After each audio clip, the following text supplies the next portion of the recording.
Right then, folks, welcome. So this video is going to be predominantly for year 10, but any year can use this because I'm going to go fairly basic with this. Okay, so for year 10, we're creating obviously a box, and it's got many parts to it, but it's a relatively simple thing to do. The sketches are relatively simple to get your head around. And the assembly is pretty simple as well, so this is quite a good sort of starter one, and that's obviously how it's intended for the current year 10. But obviously if you're in a different year group, year 11, year 12, whatever, and you want to use this video to sort of get the basics of Onshape, this is a good way to do it. So apologies for those who already know this, but I'm going to talk you right through everything to do with this. So we will start with creating a document. I'm going to call this box demo 2 because I've already got a box demo that I did in the lesson. Create. Right, here we are in our part studio. Just a quick one, guys, as well, because I've noticed some people who've been working on this independently tend to design everything in one part studio. That's not really the most efficient way to do things. It's a good idea to sort of design similar parts in the same studio, and then you go down here, you've got the option to create new part studios, new assemblies, new drawings, all sorts. So it's a good idea. It's quite good practice, I think, to move things along that way and make sure that you can do an assembly from various parts rather than trying to design it. Certainly better than trying to design it all in one part studio. That's not a good idea at all. So always start with a sketch. So up here, sketch, and we're going to design on a work plane. So this one I'm going to design on the top work plane, which I can click here. I can click over here. So I'm going to design it on the top, and if I click top over here, I get to look at it. So I'm now looking directly down, and I'm going to use my rectangle over here, corner rectangle, and again you can see if I hover close to the middle, or we call that the origin. My mouse is not enjoying working on my dining room table because it's pine. It highlights the origin, but if I try and do a rectangle there, it won't be on the origin. I'm just going to Control Z to get rid of that. If you go near the origin enough that it goes, see what happens there. You get a little square appear. That means it's bang on the origin, and that's a good starting point always. So I'm actually designing the part now from the top down, so you'll see what I mean. What I'll probably do when I edit this video is I'll do a cutaway showing you what I'm actually designing. And again, if I just click and stop the rectangle, it gives me the options. Now if you type in straight away 125, oops, 125. I'm going to try and do this as quietly as possible with the keys because I know it makes a racket on the video. I can type again to give it the depth, but sometimes what we do, because we're all fallible, is we click away from it because it's just, oh, look what's happened. I've started another rectangle. Okay, that can happen really easily, so we'll just Control Z that. That gets rid of the rectangle. What we do instead is if you can't pick up a dimension, what you need to do is you need to click that tool there, or just press D, and that'll come up, and that's a dimensioning tool. If I click this line here, pull it out, now I can manually enter that. So I'm going to make this 18 because I know this piece of material, this MDF, is 18mm. So I've got a sketch here. Let's orient myself up here with the viewing cube. If I click on this corner, I should go back to my original view. There we go, we can see it. So at the minute it's just a sketch, that's all it is. It doesn't exist. It is just an impression of what potentially could be something. Now we need to actually turn it into something. So it's still selected, the sketch is still open. Now I could say, yeah, that's cool, I like that, or I could just go straight into an extrude. Okay, it's fine to do that as long as the sketch works. I'm going to tick it just to show how that works. So that sketch is now, it's there, but it's not selected. To select the sketch, the best way to do it, you can just click it like this. The best way to do it is to click on sketch over here. That might seem a bit pedantic, but when you've got many layers and sketches and features going on, it's much easier to see what's going on over here. It's much easier to navigate, and you're far less likely to pick up the wrong sketch by mistake.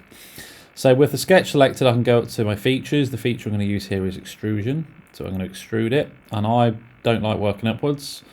Don't ask me why, I just prefer to work downwards. So I'm going to click that arrow. And I know this piece of material is 50 millimeters in depth. There we go, I'm happy with that, and I'm going to press tick to say it's good. Okay, so that's just a random block. That's fine. Now I've got more than one block happening, but I don't need to necessarily create an identical block twice, because when I go to assemble, I'll just show you this quickly. If I go to the assembly drawing, you don't need to do this yet, I'll show you this in a different video. The assembly area is not for designing, it's for assembling. So if I press insert, automatically it goes to the current document. I've only made one of these, so I'm going to click that and then drop it in there by clicking again, but I can just do it again. Okay, so you don't need to create identical parts in a part studio. You can, if they're absolutely identical, you can just select them multiple times. So I'm just going to say no, get rid of that, back to the part studio. So I've made that one there. Now I know for a fact that one of my parts, if we think about the box we've been making, has got holes because we've used 3 dowels in one end. Okay, so I want to put those in here. So what I'm going to do is I need to put some holes in, and a hole starts with a circle, and I need to draw some circles, which means I need a sketch. So sketch, and this time I'm not going to pick a work plane. I'm actually going to click the end of this extrusion, and you'll see up here it says face of extrude 1. That is extrusion 1. That's the face I've selected. It lines up with the right work plane, so I might as well click on right, and I can look directly at it. So this time I'm going to use, I'm sketching, so I'm going to go to my circle, and I'm going to put 2 circles in here. Now the reason we don't put 3 circles in here is because the bottom 50 millimeters of this box contains 2 circles, and it's the part that will be the lid that has the other hole in it for the dowel. And again, I'll explain that in a little cutaway video. So what I can do is I can just randomly place a circle, but I know those circles need to be in the middle. Those dowel joints need to be in the middle. So a little shortcut here.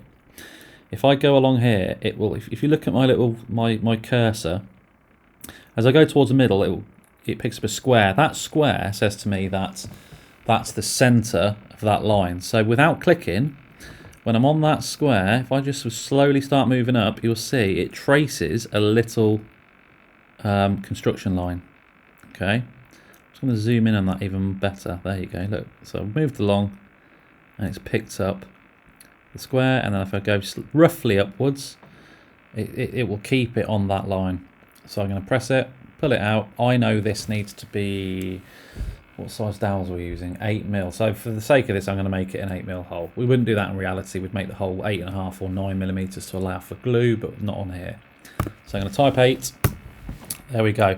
I can do the same thing. I want the other one to be lined up, so I can either line it up from this hole, or I could go across the top and line it up from there. It makes no odds. I'm going to, for the sake of variety, line it up with this hole. I can put it there.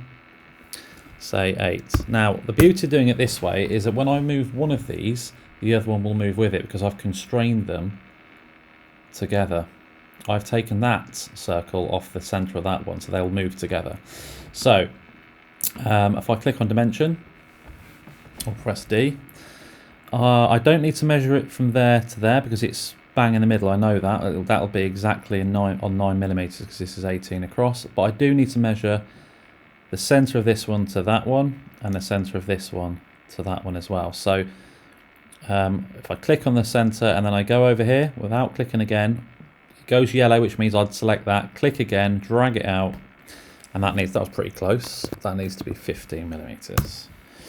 And this one here to this one here needs to be halfway, and halfway of 50 is 25, but we're doing it halfway of the whole thing, which would be 80. So halfway of 80 is 40. There we go. I've dragged those out different sides because it just makes it less messy. So if I now go back to my original view, which I believe was there. It is. Remember, guys, if you ever get lost with this, like it ends up in some funny angle and you can't figure out where it is, click here, go to isometric, and then it gives you a perfect isometric view. I just click there because it's slightly off isometric, which I actually prefer. Right then, now I'm going to extrude again. I'm not going to tick it this time because it's fine. I'm going to go to extrude. Now this time what we need to do, now that's no good. I want to produce, that looks like dowels, but I want to produce my dowels separately. This is supposed to be a hole. Now I can't make a hole by adding material, so I need to remove material, and it'll automatically know it needs to remove material from there. Let's work this out. So if I've got, on this end I'm going to have another bit of wood that's 18 millimeters thick, and I want a 30 millimeter hole. So this, the 30 millimeter hole, the first 18 millimeters of that hole will be in another part, and then that leaves me 12 millimeters left. So I'm going to make this 12, and that'll do both holes to a depth of 12 millimeters. Now when I put the other bit on here to make that dowel joint, that'll add the extra 18 millimeters to make it up to 30. Quite often you'll find, particularly as you go a little bit more advanced, it's helpful to have a piece of paper and a pen or a pencil next to you so you can figure these things out as you go. But because this is a parametric drawing program, modelling program, you can go back and change sketches. So I can, if I wasn't happy with that extrude, I got it wrong, I could double click that extrude and I could change the parameters. Okay, and that would even change the drawing later on in the assembly. So that's a really good thing about Onshape, which is why I'm so keen for you guys to learn to use it. Okay, let's get back to how I want it. So that now works for me. I know the other end is going to fit inside a rebate joint, so that's grand. Now I don't want to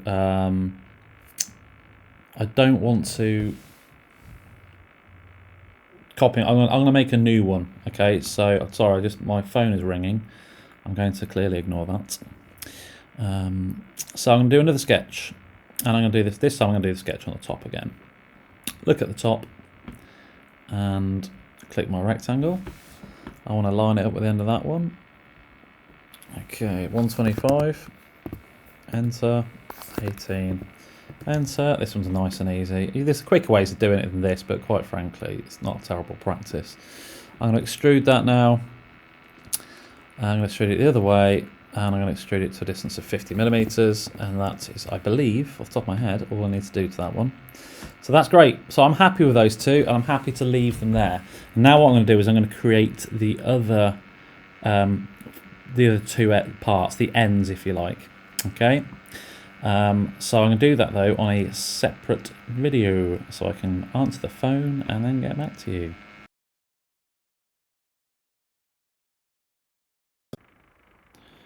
Right, back again. So what I'm going to do now is I'm going to use a different part studio to create the end bits. So I'm going to click down here, this little plus, that gives me an option to add some more thingy-bobbies in. So I want a new part studio.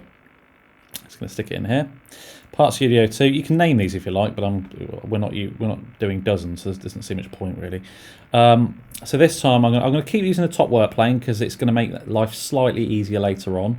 And I'm going to purposely do something slightly wrong so I can show you what might happen to you later on, because there are some common errors that happen with everybody. So if I make one on purpose, hopefully I'll be able to use that as a bit of a teaching tool to show you, first of all, how not to do it, and secondly, what to do to rectify it when it does go wrong, and it will. So, new sketch. I'm going to do the sketch on the top, but good practice dictates I click over here. Look over here. There we go. Right, now I'm looking at it. So it's the same thing again.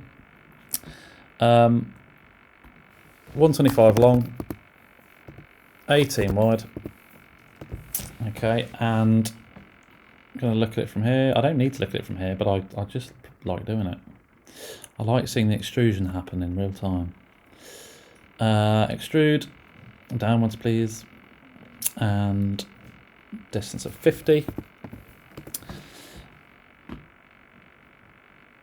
Grand, that's about right. Now that one I know, I'm going to tick that, so I know I'm going to put some holes in this so that it lines up with the other part. Now I need another one of these, so, but I'm going to do it two different ways. No, I'm going to do it one different way. I'll show you the other way another time. So new sketch on the top again. Look at it so it's easy to see what you're doing, particularly on a Winbook when you've got very limited screen real estate. I've said it before and I'll say it again, you definitely benefit from getting a mouse to use this program, even if it's a cheap one.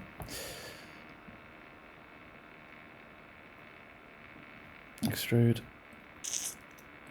Downwards, please. 50mm. Right, so I've got to do something slightly different with both of these. So I'm going to operate on this one first. This one, what I'm going to do is I'm going to put in the holes. So I'm going to put another sketch on that face. I'm going to look at it because it's on the front. That face that I've just selected is on the front plane. So I'm going to click it so I can see it, and I'm going to just whack my 2 holes in. But I'm going to do it a similar way to do it last time. I'm just going to I'm going to put one in here randomly, roughly where I want it, 8mm. And this time I haven't got any halfway points to pick up, but I can again go to the middle without clicking anything. I can trace a line down and put a hole in. So again, these holes then, when I move them, they move together in the x-axis, and that makes my life that little bit easier. So now what I'm going to do is go to dimension, or just press D. And I know the centre of that hole needs to be half of 18, so that's 9. So click that. Click that, and have a look what happens to these 2 holes when I press 9 and press enter. They should move together, and they do. This one, again, similar to, we wanted to make it the same as it was on the other part, so that to there is 15, and that to there is 40. Oh, very close. Okay, grand, happy where they are. Look at it again, because I'm obsessed with doing it like that. Oh, wrong bit. Look, I've got confused myself. So isometric there, and this time I'm going to extrude it again, but I'm not going to extrude it a particular distance. So I'm going to go remove material up here, and this time I'm going to, rather than setting a particular distance, I know it's 18, but I'm just going to, where it says blind, I'm going to click the arrow and go down to through all. And what that does is it will just basically put the hole through the entire part, whatever thickness it is, whatever shape it is, it just puts it through the entire part. Okay. Good. Right, next job. So I know that one now will sit well when I assemble the other one. Next job, and actually the last job for now in this part studio before I start assembling, I'm going to do another sketch on the top of that one.